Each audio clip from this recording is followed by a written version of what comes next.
I've held this body for such a long time now, and one might say that 27 years old isn't very much. I mean, I'm not 27 yet. It still takes 2 weeks. My birthday is October the 2nd. But everybody says that life passes by quickly. But from my own experience, this life already feels like an eternity. All those countless hours of being awake, of experiencing continued consciousness, of just continuing day after day, being aware of sensations, thoughts, arising and passing. When you're present to the present moment, life feels like an eternity. It also is the case when you are confronted with aspects of experience that you'd rather not experience. Like when I was a kid at school, you probably know how it was like for you when you really want the time to pass by and you're just looking at the clock, praying that it'll be over soon. Or when I used to work at my 9 to 5 job, and I wished so much that, the hours would just fly by. I worked as a cashier in an airport for a while, and there were 9-hour days where you just repeatedly move objects from left to right.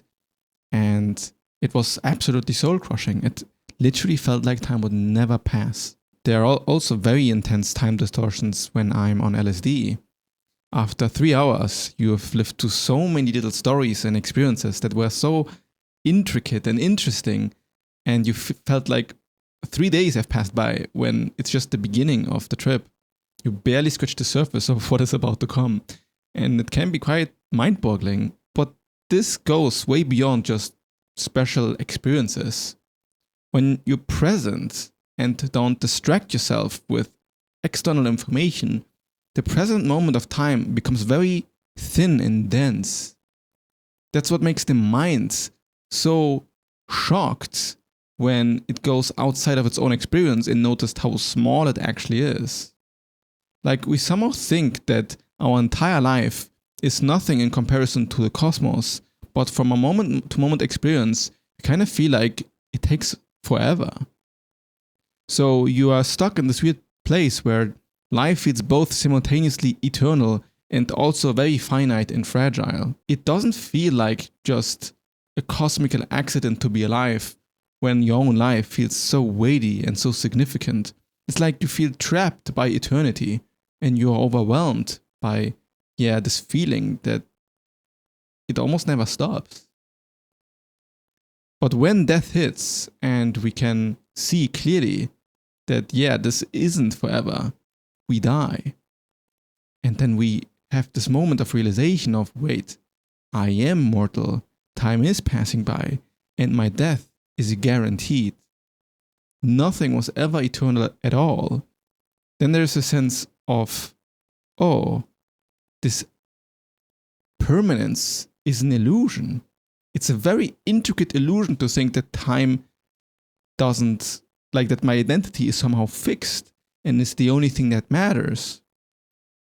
And the moment we are confronted with real death, we grieve because we noticed how precious it is to be alive and how short it actually is. And we are kind of struggling to find ourselves in this weird duality.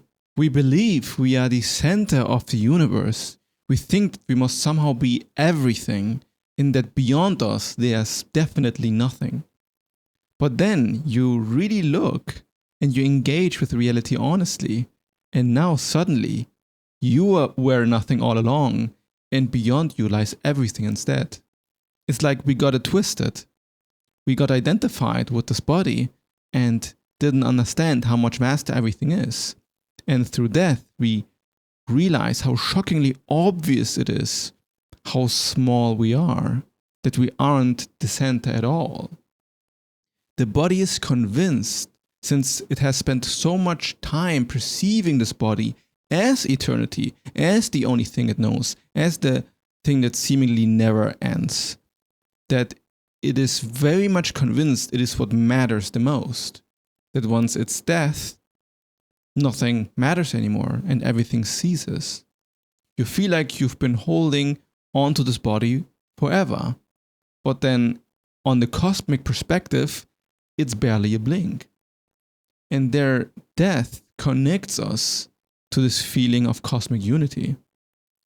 And let's just use some numbers to actually visualize the scale of it all, to ground this philosophy in the reality of the matter, to get a real grasp on how tiny we are.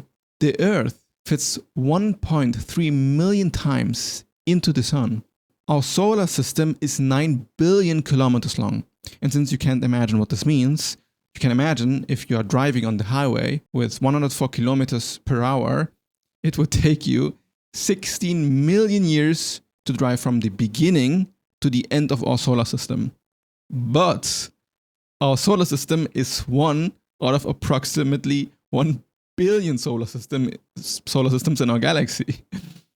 And the mind kind of refuses to believe these numbers, like it kind of rejects them. It's too much to actually conceive of, especially if you then add that there are 2 trillion galaxies. And I can show you the number, how 2 trillion actually looks like. When looking at the face of infinity, our own identities tend to like coil. They seem to feel that these numbers are so beyond us and so far away from us that we then think that either we don't matter at all, we are nothing, or we get this weird aggrandizing feeling that we are somehow God and infinity and it all encompasses us. But for most people, they just kind of get into this weird funk where they feel disconnected from the universe because it's so much vaster than themselves. But don't get distracted. Remember this feeling that your life apparently is taking forever. You feel like your own existence is such a heavy burden to carry and so significant because you've experienced trillions of sensations already. This infinity that I'm trying to paint here with numbers isn't outside of your own experience at all. To get a bit more personal with these numbers, or more into your body, how often do you think your heart has beaten throughout your lifetime? I looked up the math. In my 27 years of my life, it is estimated that my heart pumped or beat 1.1 billion times. You have 37 trillion cells in your body. This is how this number looks like. And each cell in your body, from these 37 trillion, in each of these tiny cells fits 1 to 2 meters of DNA wrapped inside. This means that if you'd open all your cells and put out all the DNA from your cells and stretch it around the Earth, you could wrap your own DNA roughly 1 million times around the Earth. Approximately 7 octillion atoms is what your body is made out of. This is how the number octillion looks like, by the way. pretty ridiculous. This means that you contain roughly 35,000 times more atoms than there are stars in the universe. And I'm not saying just high numbers to say them. I hope you understand what I'm trying to point to here. You are made out of infinity. You are embodying it. Each experience you have is full of the infinite. The amount of experiences you've gone through are seemingly endless, and you're only one person. Can you see how much things matter?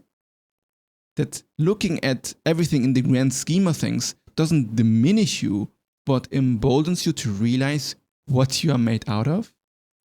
We feel eternal because we are infinite containers of cosmic complexity. We are also endlessly finite because each microsecond, the present moment dies into a new finite aspect of infinity. We are constantly dying, and impermanence is woven into every fiber of your infinite experience. No moment stays the same. Every new heartbeat is both a continuation of your billion heartbeat symphony and a discrete moment in time that will never repeat again. Death breaks the illusion that anything ever was permanent, that anything ever lasts for eternity, and how you are constantly living and dying. Death isn't something foreign. The entire space of the universe is not something foreign to you. You are living in it all the time. You are death is made out of. Constant shifting change in an empty void. Your identity tricks you into thinking that you're not constantly dying already. You hold on to the past and cling to something that is long gone. It distracts you from the infinity of the present moment, from your own eternity in this finite moment. It's like when you look at the beautiful night sky or nature, and there's something mundane about it, like you've seen it 1,000 times. But sometimes you can get into this groove and see how beautiful to look at nature, how special this moment is. And it is special, because do you know what it requires for you to have the human eyesight to be able to perceive this moment as a human perceives it? So much has to happen for your eyes to be able to appreciate this moment. It is a rare thing in the entire scale of the universe. This constant creation and destruction within infinity will not end with your body either. It will continue as it always has, and the space will be there to witness it all.